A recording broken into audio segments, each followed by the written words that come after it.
Behind every golden age, beneath every skyscraper reaching for the heavens, liasa single, invisible design flaw.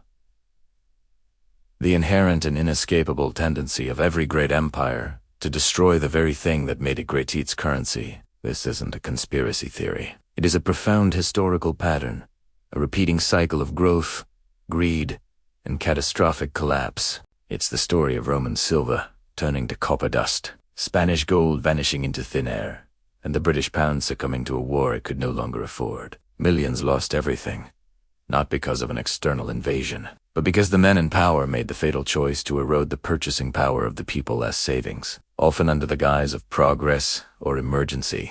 The ultimate shocking truth is that the next collapse won't be caused by a comet or a plague. It will be engineered by the very systems designed to protect us. The stakes now, in our globally connected world, are higher than they have ever been. And what you are about to learn is the hidden mechanism that explains the inevitable fate of all fiat money. We must ask ourselves, are we currently repeating the most dangerous economic mistake in history? Because when you understand the wealth reset cycle, you recognize the terrifying signs that are playing out right now, in real time. On the world stage, suggesting that the grand, dramatic finale of the current economic era is already underway. This devastating cycle doesn't begin with a bang. It begins with a whisper, the soft, seductive promise of too much prosperity. We're not talking about simple economic growth. We are talking about the moment an empire achieves unquestioned dominance. The moment its currency becomes the global standard, the reserve currency that all nations must hold to trade. For Rome, it was the legions controlling the trade routes. For Spain, it was the gold fleets of the New World. And for the United States, it was the Bretton Woods Agreement solidifying the dollar as the cornerstone of global commerce. This supremacy grants an almost unbelievable power, the ability to print the money needed to fund ambitions, wars, and social programs without immediate consequence. Because the world demands your currency, you can export your inflation to everyone else. The initial decision is often small, almost imperceptible. A little less silver in the denarius, a tiny bit more spending that the tax base cannot support, a central bank balance sheet that expands just a fraction too quickly. This is the background setup phase, where the hubris of empire takes root, where the architects of the system start to believe they are immune to the rules of scarcity and prudence that govern everyone else. They see an infinite future, but they are laying the foundation for an inevitable, finite collapse. The engine of the empire is running hot, and the fatal decision to ignore the need for real fuel in favor of paper receipts has been subtly made. The world buys into the illusion, accepting the paper is gold, and the empire begins its slow, self-inflicted poisoning. The second stage is the age of entitlement and debt, and this is where the conflict truly escalates. Once the currency is seen as eternal, the pressure to use that power becomes irresistible. Empires, by their nature, expand their commitments far beyond their physical wealth. They fund vast, expensive armies to maintain global peace. They build immense infrastructure projects to signal their power, and crucially, they begin to buy the loyalty of their own citizens through expansive social welfare programs. This shift from fiscal discipline to boundless spending is the core crisis. The money printing accelerates because it must. Cutting programs is political suicide. Raising taxes is economic drag. The only easy path is the invisible tax of inflation. The government becomes addicted to the printing press, using it to bridge the gap between their vast global commitments and their dwindling internal resources. Think of the Roman emperors, constantly reducing the silver content of their coins to pay the demanding legions, or the British treasury depleting its gold reserves to finance world wars.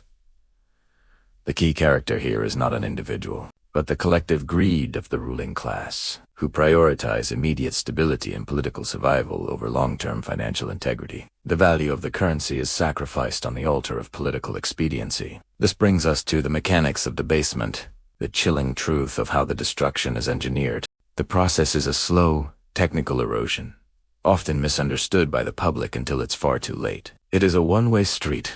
Once an empire begins to debase its currency, it never stops. The key tool is the expansion of the money supply. More units of currency are created without a corresponding increase in real goods and services. This is not benign.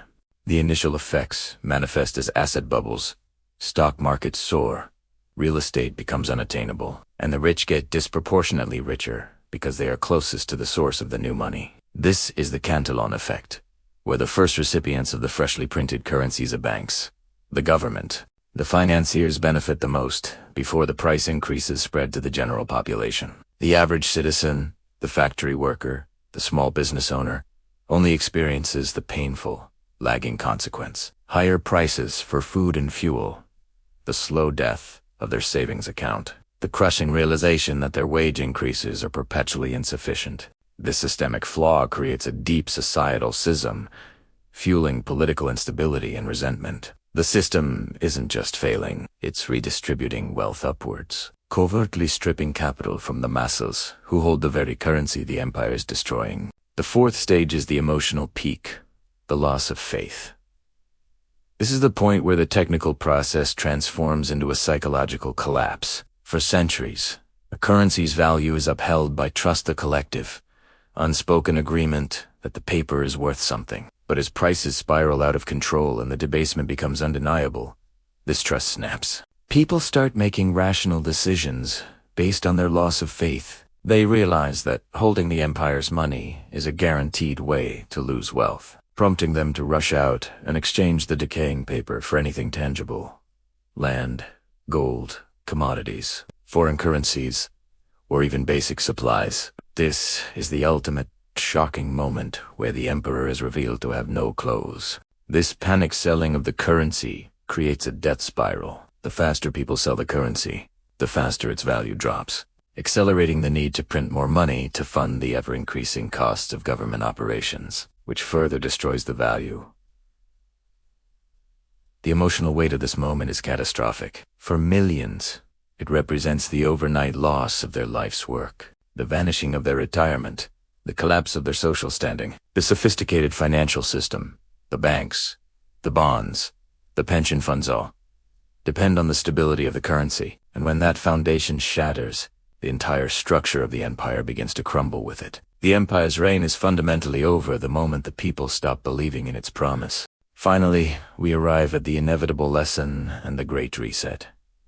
Every time this cycle concludes, the result is a massive, sudden, and violent restructuring of power and wealth. The old debts, denominated in the now worthless currency, are effectively wiped out, a default disguised as hyperinflation. New debts are created, often backed by a new promise, a new structure, or a new global hegemon. This is the true wealth reset, a silent, involuntary transfer of purchasing power from the hands of the conservative savers and fixed-income earners to the hands of the debtors and the financial elite, who positioned themselves against the currency. Collapse. The lesson history pounds into our collective consciousness is that the ruling power will always choose the path of monetary expansion over the pain of fiscal honesty, because the former preserves their power and the latter guarantees their political downfall. This is not malice. It is the natural consequence of political incentives applied to a monetary monopoly. This pattern compels every mindful observer to shift their perspective, to move their gaze from the short-term political drama and focus on the long-term arithmetic of debt and demography. For Mindshift Economic, the message is clear. If you are holding the old system's debt instruments, or simply saving in its currency without protection, you are positioning yourself to be a victim of the inevitable reset. The question is not if the cycle will complete, but when. We have seen the patterns: the unquestioned global reserve status, the accelerating expansion of the money supply, the massive government entitlements, and the rising tide of asset inflation that leaves the average person behind. We are deep into the late stages of the wealth reset cycle.